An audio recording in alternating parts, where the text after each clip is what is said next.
آئے ناظرین ہم سے جڑنے کے لیے ہمارے یوٹیوب چینل اپنا عزیز چینل کو بھی سبسکرائب کریں اور بیل آئیکن دبانا نہ بھولیں۔ سر میں درد کی شکایت ہوئی، سر کا درد حضور کی سنت ہے۔ بیماریاں بہت ہوتی ہیں لیکن سر کا درد جو ہے یہ اللہ کے رسول کی سنت ہے۔ حضور کو جس دنیا سے جانے کا کوئی نہ کوئی بہانہ ہوتا ہے، جانا سبھی کے لیے ہے، موت سے بالکل پاک صرف ایک اللہ کی ذات ہے۔ تو اللہ کے رسول صلی اللہ علیہ وسلم کو 29 سفر بقیع الغرقد سے واپسی میں سر کے درد کی شکایت شروع ہوئی۔ حضرت میمونہ جو آپ کی بیوی تھی ان کے آپ کا قیام تھا، پھر آخری ہفتہ حضرت عائشہ کے یہاں پر آپ نے گزارا، حضرت عائشہ صدیقہ کے حجرے میں۔ مسجد میں آنا جانا جاری رہا، نماز پڑھاتے رہے۔ طبیعت جب زیادہ ناساز ہوئی تو وصال سے 3 روز پہلے مسجد میں آنا وقوف فرما دیا۔ عشاء کی نماز میں لوگ منتظر تھے، مسجد بھری ہوئی تھی، رات گزر رہی تھی۔ کسی نے جا کر کے عرض کیا رسول اللہ لوگ منتظر ہیں، گردنیں جھکنے لگی۔ ارشاد فرمایا مرو ابا بکر ان یصلی بالناس، ابو بکر سے کہو لوگوں کو نماز پڑھائیں۔ کس سے کہو؟ اب بولو ابو بکر۔ حدیث میں لکھا رہتا ہے عائشہ صدیقہ کہتی ہیں رسول اللہ میرے باپ ابو بکر دل کے کمزور ہیں، دل کے نرم ہیں، قرآن پڑھتے پڑھتے رونے لگتے ہیں، کسی اور کے لیے کہہ دیجئے۔ ارشاد فرماتے ہیں مرو ابا بکر ان یصلی بالناس، ابو بکر سے کہو لوگوں کو نماز پڑھائیں۔ حضرت عائشہ نے پھر ٹوکا، پھر روکا، یا رسول اللہ کسی اور کے لیے کہہ دیجئے ابو بکر میرے باپ دل کے نرم ہیں، قرآن پڑھتے پڑھتے رونے لگتے ہیں، آپ کے بعد آپ کے مصلی پہ کیسے کھڑے ہوں گے؟ کہ نہیں مرو ابا بکر ان یصلی بالناس، ابو بکر سے کہو لوگوں کو نماز پڑھائیں۔ وانتن صواحب یوسف، اور تم وہ یوسف والی عورتیں ہو۔ ایک طرح سے گویا کہ ڈانٹ دیا پیار میں، سمجھے آپ؟ آپ اپنی بات پر قائم رہے اور بار بار یہ فرماتے رہے کہ ابو بکر سے کہو لوگوں کو نماز پڑھائیں۔ اور آپ نے یہ بھی فرمایا قسم اللہ کی، اللہ اور اس کا رسول اور مومنین ابو بکر کے علاوہ کسی اور کے لیے راضی نہیں ہے۔ اور یہ ابو بکر ہی ہیں کہ جنہوں نے حضور کی حیات ظاہری میں کئی دن آپ کے مصلی پر نماز پڑھائی۔ ایک مرتبہ ایسا بھی ہوا کہ آپ تشریف لے آئے مسجد میں، نماز کی صفیں لگی ہوئی تھی، جماعت ہو رہی تھی، صحابہ بڑے خوش ہوئے، جگہ دے دی، حضور آگے بڑھے، حضرت ابو بکر پیچھے ہٹ گئے، حضور نے نماز پڑھائی۔ سمجھے آپ؟ حدیث میں لکھا یہ ایسی نماز پڑھی گئی تھی، صحابہ کہتے ہیں کہ ابو بکر رسول اللہ کو دیکھ کے نماز پڑھ رہے تھے، ہم ابو بکر کو دیکھ کے نماز پڑھ رہے تھے۔ پھر جس دن وصال ہوا اسی دن فجر کی نماز کے لیے آپ نے پردے کو اٹھایا، حجرے کا جو پردہ پڑا رہتا تھا اس پردے کو حرکت دی، مسجد کی طرف کو آپ نے دیکھا، صفیں لگی ہوئی تھی، مسجد بھری ہوئی تھی، نماز ہو رہی تھی۔ صحابہ کرام نے آپ کے چہرے انور کا دیدار کیا، یہ آخری دیدار تھا، آپ کے چہرے کا دیدار کیا، بڑی خوشی ہوئی، اور سب کے چہرے حضور کی طرف کو گھوم گئے۔ اللہ کے رسول نے اشارہ کر دیا کہ نماز پڑھتے رہو، اور آپ نمازیوں سے بھری ہوئی سب کو دیکھ کر کے مسکرائے۔ کیوں نہ مسکرائیں؟ 13 سال مکے میں گزارے، 10 سال مدینے میں گزارے، اب اللہ کے رسول دنیا سے بظاہر پردہ فرمانے والے ہیں، بھری بھری مسجد کو دیکھ کے مسکرا رہے ہیں۔ آپ جان رہے ہیں کہ آج یہ ایک مسجد بھری ہوئی ہے، ایک وقت ایسا آئے گا کہ نماز دنیا کی لاکھوں مسجدوں کو بھر دے گی۔ نہ گاؤں بچیں گے، نہ قصبے بچیں گے، نہ شہر بچیں گے، نہ پہاڑی علاقے بچیں گے، نہ میدانی علاقے بچیں گے، کوئی ملک کوئی علاقہ نہیں بچے گا۔ خدا کے رسول وصال والے دن فجر کی نماز میں بھری بھری مسجد کو دیکھ کر کے مسکرا رہے ہیں۔ سمجھا؟ اٹھا دو پردہ دکھا دو چہرہ کہ نور بھاری حجاب میں ہے، زمانہ تاریک ہو رہا ہے کہ مہر کب سے نقاب میں ہے، انہی کی بو مایا سمن ہے، انہی کا جلوہ چمن چمن ہے، انہی سے گلشن مہک رہے ہیں، انہی کی رنگت گلاب میں. اس کے بعد آپ تشریف لے آئے حضرت عائشہ کے حجرے میں. طبیعت ناساز تھی. حضرت عائشہ صدیقہ کی گود میں آپ کا سر رکھا تھا. حدیث میں لکھا حضرت عبد الرحمن ابن ابی بکر حضرت عائشہ کے بھائی گھر میں داخل ہوئے. ان کے ہاتھ میں مسواک کی لکڑی تھی. حضور نے اس کی طرف کو اشارہ کیا. حضرت عائشہ سمجھ گئی تو مسواک کے لیے آپ کو لکڑی پیش کی. حضور نے اشارہ کیا. حضرت عائشہ نے وہ لکڑی کو اپنے دانتوں سے چبا کر کے حضور کو دیا. وصال سے کچھ دیر پہلے آپ نے مسواک کی تھی. اس کو اللہ توفیق دے.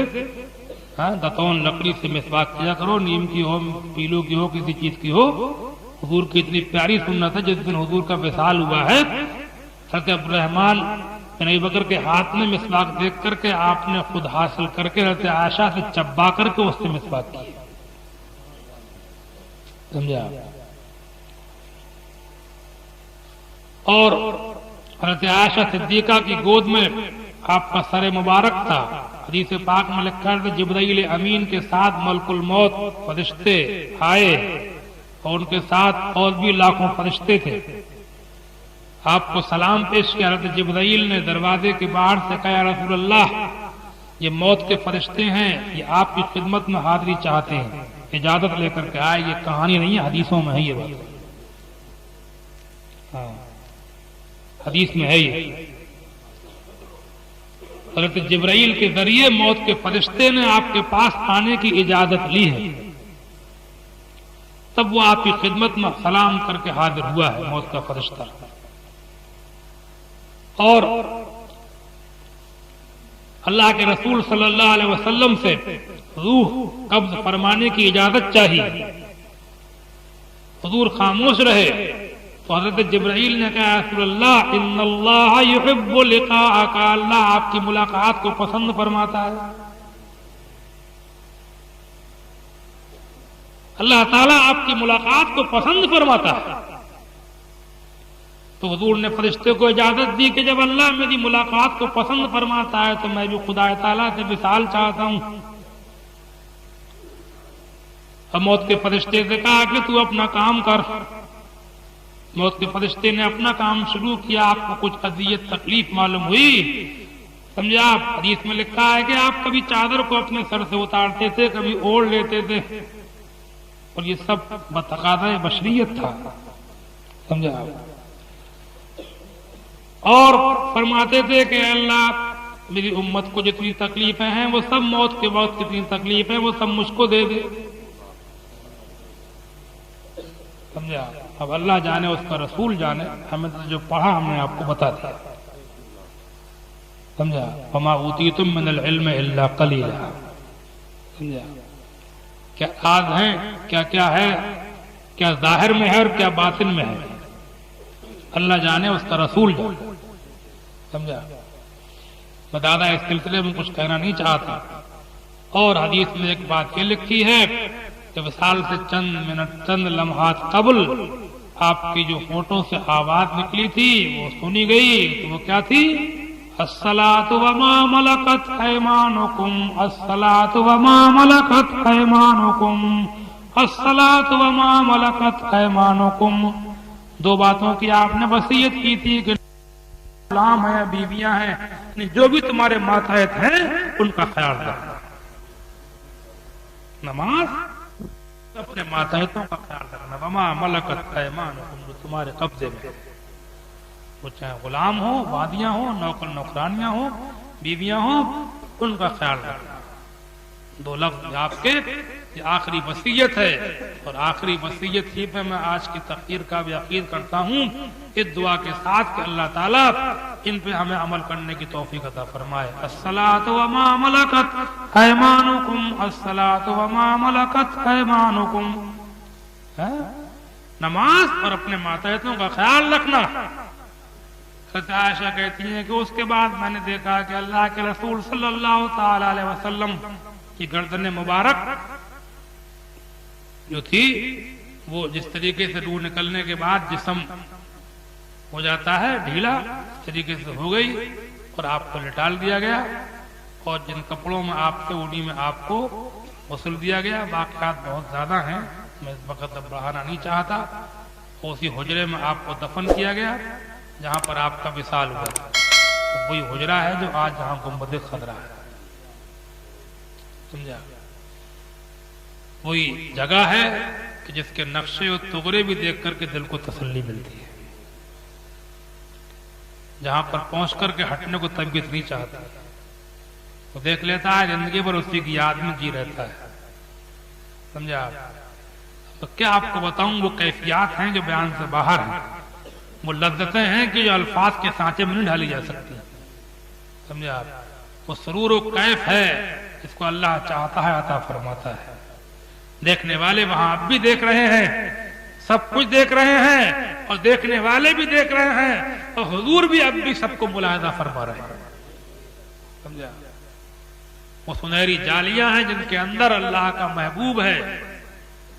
محبوب رب عرش ہے اس سبز قبا میں, محبوب رب عرش ہے اس سبز قبا میں, پہلو میں جلوہ گاہ عتیق و عمر کی ہے, سعدین کا کران ہے پہلو ماہ میں, جھرمٹ کیے ہیں تارے تجلی قمر کی ہے. ہم گرد کعبہ پھرتے تھے کل تک اور آج وہ ہم پر نثار ہے, یہ ارادت کدھر کی ہے. کالک جبی کی بوسے در سے چھڑاؤ گے, مجھ کو بھی لے چلو یہ تمنا حجر کی ہے, مجھ کو بھی لے چلو یہ تمنا حجر کی ہے. شکر خدا کہ آج گھڑی اس سفر کی ہے جس پر نثار جان فلاح و ظفر کی ہے.